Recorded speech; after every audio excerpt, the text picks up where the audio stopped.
Hi YouTube, as promised, I am back in slightly warmer clothing because I was getting cold. VSG problems.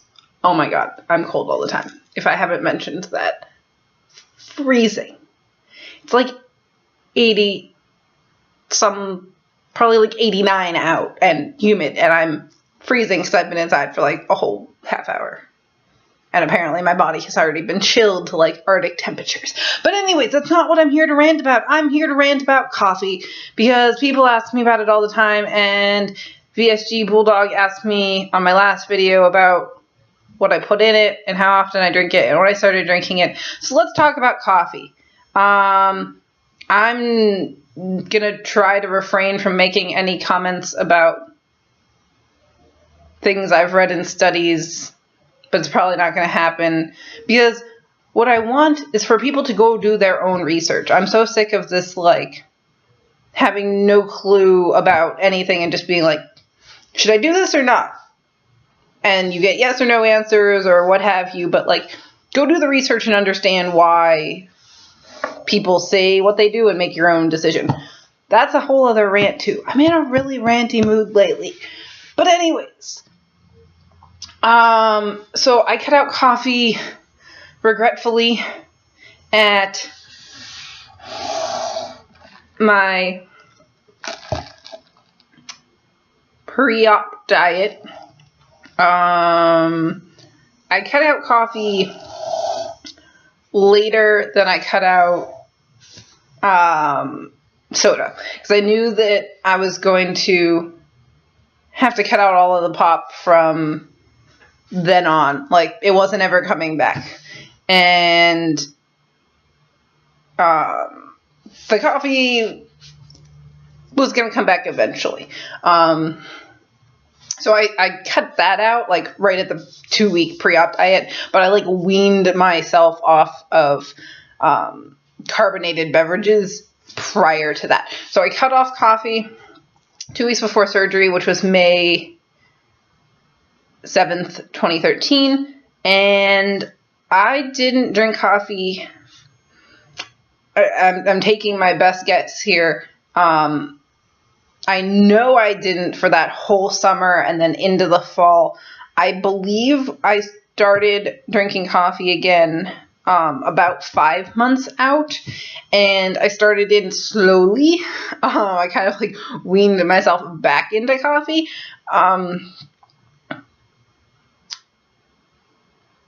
I drink an exorbitant amount of coffee. I wouldn't necessarily suggest relying on coffee as a life source, but I'm an engineering student, and coffee tastes good, so I drink it. So here's the thing. Will it dehydrate you? There's studies out there that say both things. There's studies out there that'll tell you it does after a certain point, but not in the beginning, so don't drink gallons of it.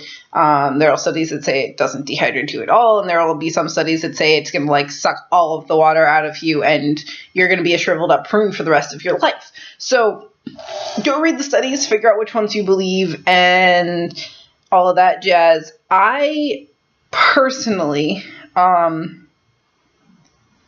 drink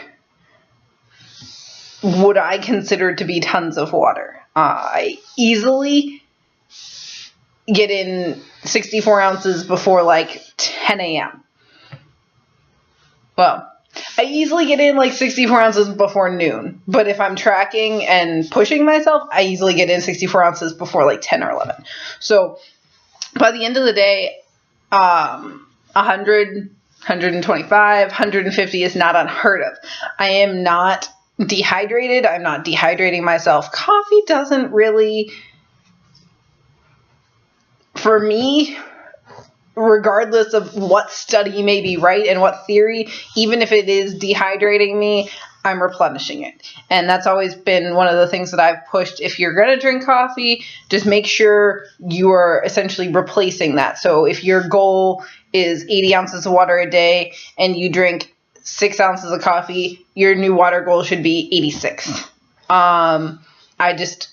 That's always how I've kind of done it. And even beyond that, I mean, my water goal's always been higher than what I normally see. I always have been pushing for like 120, minimally 100, but really like 120 plus.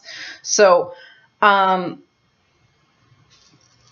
dehydration thing, not really a huge issue for me. I wouldn't suggest it early out because you're healing, and I wouldn't suggest relying only on coffee.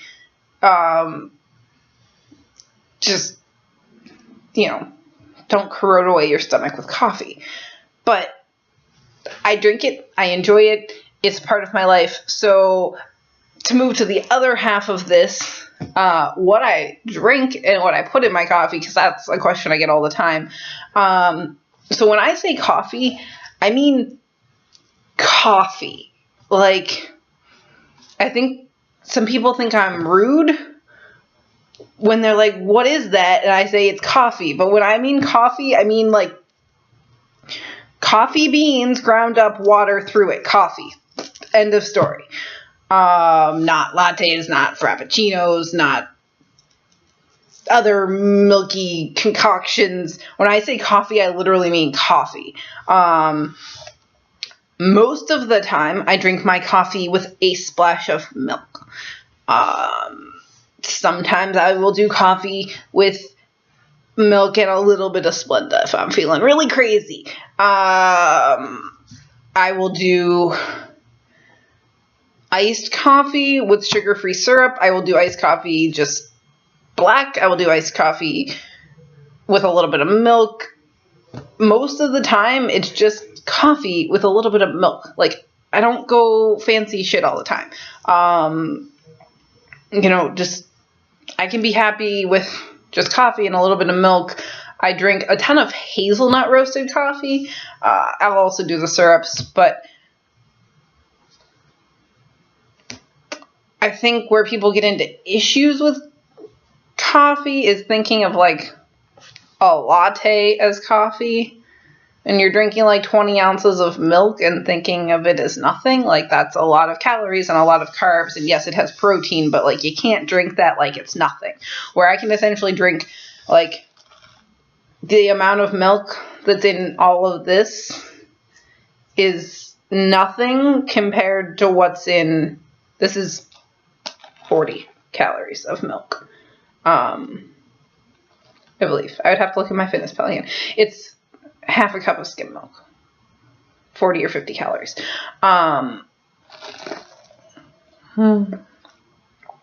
Life source. So,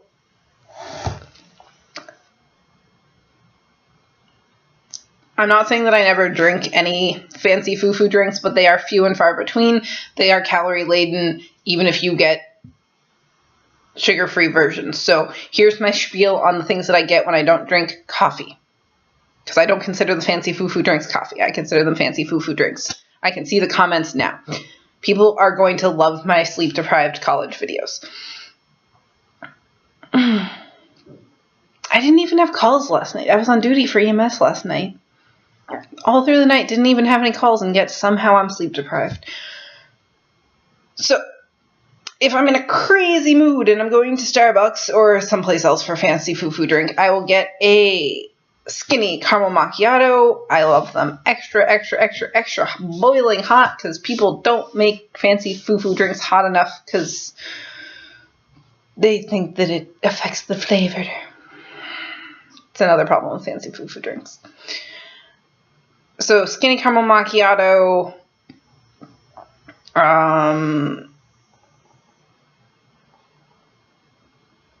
skinny lattes. God, I don't remember the last time I've had one.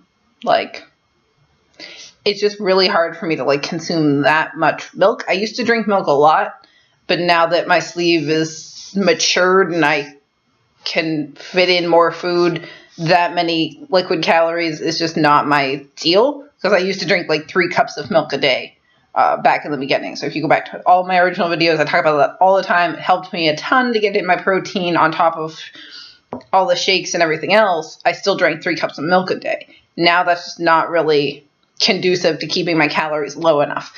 So I will do skinny lattes. Very, very few and far between now. And also very, very, very few and far between would be the skinny iced cafe mocha. So another thing I see all the time is people getting light frappuccinos. So one thing to be aware of, I'm not saying don't do it. Well, 2 things to be aware of. One, even if it's light and they're making it with sugar-free syrup, the base mix that they put in a frappuccino still has sugar in it. So yes, you might be getting sugar-free syrup that they use in the light frappuccino. They're still going to put that frappuccino base mix in it, and it's going to have sugar and carbs. You can look up the facts for it. It's all online. Just be aware of what you're putting in your body. They are fairly calorie-laden because of that. The other thing is, number 2, the more important one to pay attention to is if you're going to do that to your body. I've had 1 frappuccino since surgery. But anyways, if you're going to have a frappuccino, Starbucks has whey protein that you can add to it. It's like 50 or 75 cents for a scoop. I want to say it's 50. It probably depends on where you are.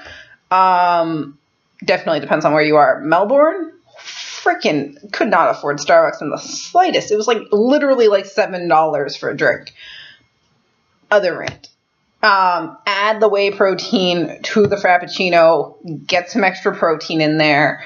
They have it for like their smoothies or something, but you can just ask them to add a scoop of whey protein to your frappuccino, and they will be more than happy to do that. So be aware of the fact that there's still sugar in it, but be protein positive and add in a scoop of that. So I think that's my rant about coffee. I think I finally got it all out there. So when I say coffee, I literally mean coffee with like just a little bit of milk and God, this is delicious. It's been a long day. This is helping. I think the ranting on Facebook's helping too. Or YouTube. See, I don't even know what social media outlet I'm on. Coffee, splash of milk. That's normally what I mean by coffee. Fancy foo-foo drinks, keep them limited, but there are healthier options out there than the full-on sugared varieties. Those are the ones I tend to go for. That's my rant. I hope you enjoyed it. Go drink some coffee. It is the source of all life. And I got nothing. So, have a great day, guys.